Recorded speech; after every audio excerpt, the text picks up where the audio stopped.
What is up, ladies and gentlemen? We're back. It is now episode 5 of the Pokemon Firered Hardcore Nuzlocke. Like I mentioned last episode, today we're taking on the SSN and probably Lieutenant Surge. To start off, this is in the house to the left of the Pokemon Center. We have the Fishing Guru. So, by talking to this fella, you get the old rod. Pause. Okay, so with that, the old rod opens up the ability to encounter Magikarp. So, technically, is it optimal to wait to get the old rod so you can fish, like, in a town for Magikarp, as opposed to getting it as your Route 4 encounter? Yes. Is it... But it's more of a, like, an insurance thing. To be like, oh yeah, I have a Gyarados already, I'm set. Especially for Misty with, Bite and how much work Gyarados put in. I don't think there's any items I can grab here that are useful. Let me check real quick. I probably should have done this research beforehand. Alright, after doing some research, it appears that the only 2 items that I really want to collect are some TMs. So the first one is in this room. I don't know what Pokemon this dude carries, and I think I only have to fight this dude. But we're going to fight this for that item down there. So to start off, comment question of the day. What was your guys' first shiny? My first shiny that I think my first shiny was one that I had to hunt for. And this is excluding the red Gyarados from Gen 2, or any guaranteed shiny for that matter. What is your first shiny that you yourself either hunted for or randomly found? Here we have TM31 Brick Break, which is the whole reason oh, shit. But, what is your guys' first shiny Pokemon that you found? Not the Gyarados, not guaranteed. My first one was in Pokemon X. That was after I found out what chain fishing was. I immediately started going for, I think it's Route 4 or Route 3. The encounter table below, like south of Santaloon, I believe. It's Crawdaunt, Gyarados, and Seaking were the available Super Rod encounters. Oh, let's go Guts! I got a shiny Seaking. I was so hyped. That was my first shiny, and it didn't even take very long. It maybe took me like 20 minutes. I'm gonna cure the poison first, though. It didn't take that long, and I was super hyped. This was in, like, 6th grade, I want to say. The young Matt found a shiny Seaking. I remember taking my DS, and I think we had to, like, go somewhere.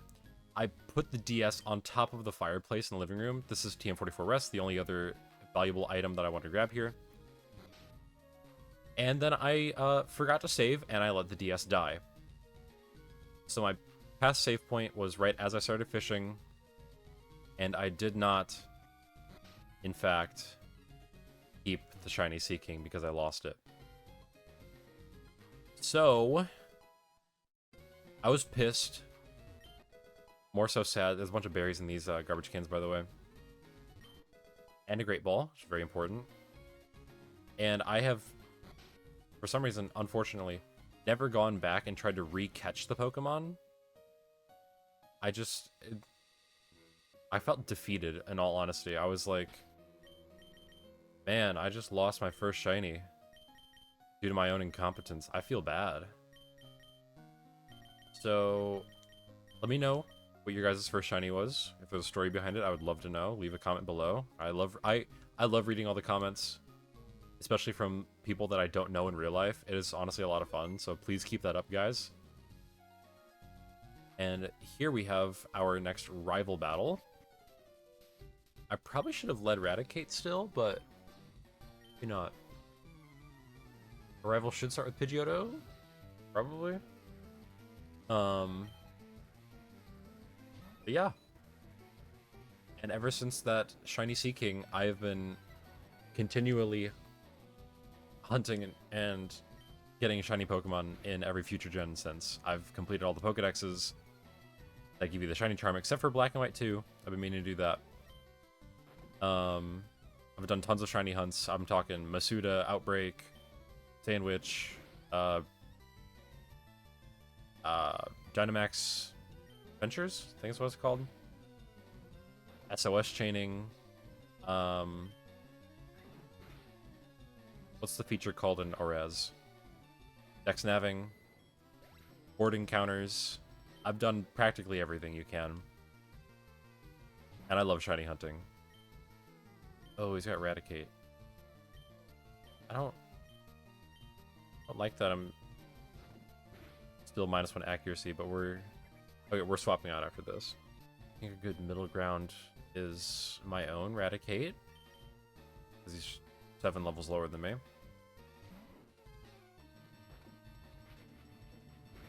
That's not good. Okay, never mind, we're fine. Shuffle should, yeah. Eradicate on Eradicate Violence, showing who the dominant one is. Now we got Kadabra. Kadabra is kind of scary, in all honesty. I feel like quick attacking it, but I also feel like swapping into Gyarados. I feel like it's not going to use Confusion. I feel like I'm actually going to outspeed it and Hyperfang it. There we go. Look at me overthinking things. All simple play, press buttons like an absolute monkey, win the game. Charmeleon, I am kind of scared of, so I'm going to Tail Whip it. Because I don't want to Hyperfang it, get into Blaze range, and then get one-shot by an Ember. Oh. If you guys could feel what I felt in my brain right there going through it, everything was screaming, click Hyperfang, guts, -1 defense. I didn't listen to the voices. I couldn't. It would made for good content. But I'm not losing Eradicate to something fucking stupid like that. Tackle. -1 defense. Oh, Smokescreen. What is it with Gyarados taking all the accuracy drops? This is not cool. Fight? Oh, when we get the flinch. Okay. And then we tackle. And we hit. Accuracy doesn't even matter. Look at that. Look at that. I used a non-damaging move on Eradicate, and it paid off. Look at that. Like, come on. I know everybody who played Pokemon as a kid was like, this move doesn't do damage. Screw that. But as an adult learning to play Nuzlocke and learning about just, instead of big numbers do big damage, it's more like a puzzle game. Seeing what the path of least resistance is. It's these non-damaging moves are honestly really cool. I really like the non-damaging moves. That could be another question of the day. I'll save that for later. But for now, all the other stuff is here is like Stardust and like an X attack, I think. A bunch of trainers. I came for what I needed. And we can wave goodbye to the SSN. Next up is Lieutenant Surge. I have to teach Cut to somebody. So I will be right back with whatever sad sap I decide to teach Cut to. Alright, we're back. And I decided that the poor sap who needs to learn Cut is Xiaoji. I can't imagine Xiaoji being very important for very long. And it cuts better than Scratch, debatably. So, take on these gym trainers, I guess. Unless we magically find the switch before being spotted. This gym pisses me off beyond belief. I'll be right back once I've actually solved the puzzle. Finally, this only took me like 3 minutes, but still, this gym puzzle is so annoying. Do I have to fight this guy? Oh, man. So, fun fact, I only had to fight the dude on the right. And his Pikachu, his first one died to a Mag 10. His second one came out, used Quick Attack, and crit, and brought Minor all the way down to 16 HP. I also killed it with a Mag 10. But still, the fact that the AI read that that I was going to crit, absolutely scared the hell out of me. So I believe I should always take into account the fact... Whatever. That the AI knows the secondary effects and what's going to happen. So, we're ready for Surge. I don't think I need to heal or anything. I'm going to heal. Just because I'm scared if I leave, the puzzle's going to reset. So, I'm going to level up the Mons. I will be right back. Alright, ladies and gentlemen. Here we are. Taking on Lieutenant Surge. Now, his Pokemon are a little scary. I'll be real. Mainly just because of double team cheese on the final two. But here we go, Lieutenant Surge, starting it off with Voltorb. Voltorb's pretty fast, but it honestly shouldn't be able to do much to Miner. Let's hit a good Mag. Okay, Mag 7 should take it out. Okay, good. So, fun fact, I was checking Miner's stats. They do not have Arena Trap, they have Sandveil.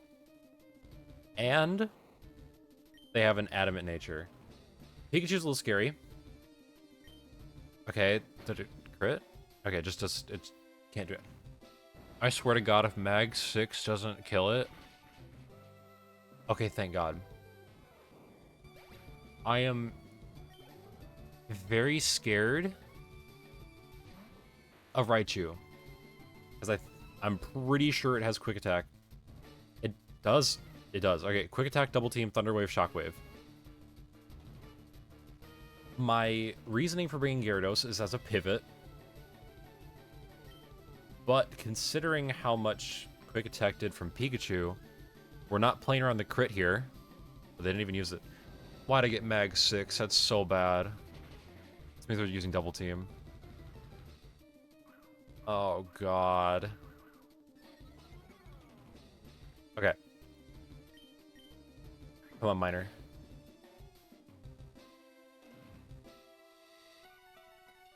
That's so bad. We need to... We're risking another crit, right? But did it do it 18 exact last time? Okay, here's what we're gonna do. I'm assuming it's gonna Quick Attack, because there's no way it uses an Electric-type move. We switch to Charybdis. Probably should have done this last turn. We get off the Intimidate. Wow, it crit. Great.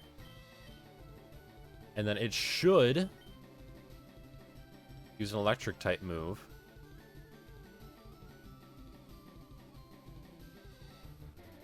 We're going to go back into Miner.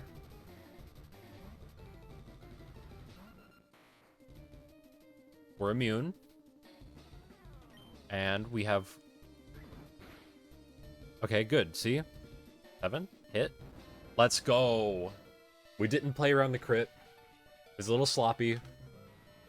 But I think I did pretty decent with what I had. For not wanting to drop any kills. So, third gym done. I'd say that was pretty decent. Pretty decent display. I'm very happy with Miner's performance. And Charybdis's as well. Want to talk about the biggest glow down from Gen 1 to Gen 3 for this game? Lieutenant Surge giving Shockwave instead of Thunderbolt. I think that's highway robbery, but what do I know? So our next stop is going to be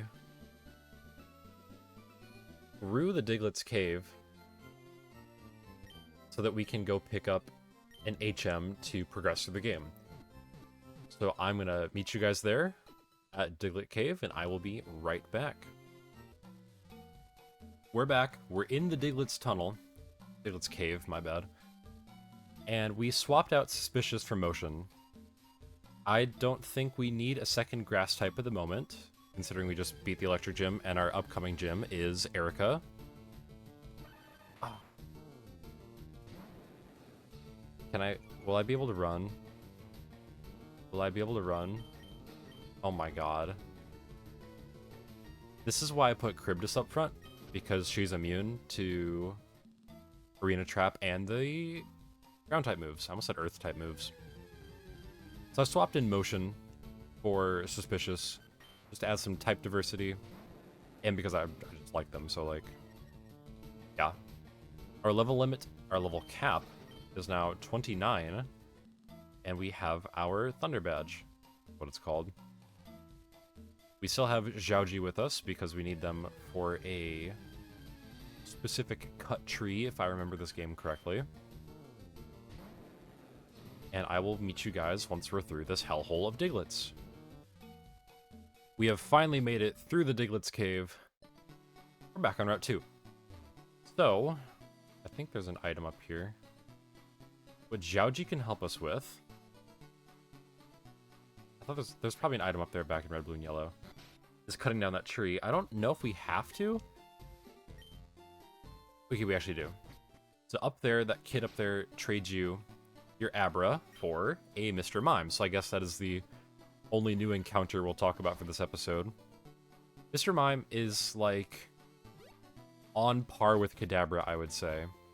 It's about similar strength, similar build. It's a little bit tankier than Kadabra. So it's honestly either or your choice. If you have a Kadabra and you cannot evolve to Alakazam, and for whatever reason you want to use Mr. Mime, go for it. You're not going to lose anything out for it. So there we go. We got the HM for Flash, which technically you do not need. However, I figured I would pick it up just for recording's sake, just to have you guys be able to see where I'm going in our upcoming rock tunnel visit. So I will meet you guys once I am out of the Diglets cave. I am now free from the clutches of those nasty Diglett, and I am going to show us where to go for our next bit of the adventure. And then I'll end off the episode once we get there. So as a minor point of talking here, today is August 25th, and for anybody who's familiar with the company Limited Run Games, today was the last day to pre-order the Lollipop Chainsaw remake. Now, for those of you who don't know, Lollipop Chainsaw is a PS3 and Xbox 360 title about a cheerleader girl killing zombies. That's about it. It was like made and written by James Gunn in part. If you guys don't know who he is, he did the Guardians of the Galaxy movies, and he's just a phenomenal writer and dude. And I pre-ordered it, the remake, for Xbox. And I've played it before. I have the original on 360. I played it. I loved it. If you guys want to see me play through that, that's a really fun game. Let me know. Leave a comment below if you want to see me play Lollipop Chainsaw eventually on the channel. When the game gets shipped to me physically, which is anytime in December, which is kind of scummy, I'll make a review of that and compare it to the original if I do a playthrough of that. So, we're going to end off the episode here. This is back-to-back gyms. This is pretty cool. Thank you guys very much for watching. Stay tuned for the next episode. Peace out. Thank you.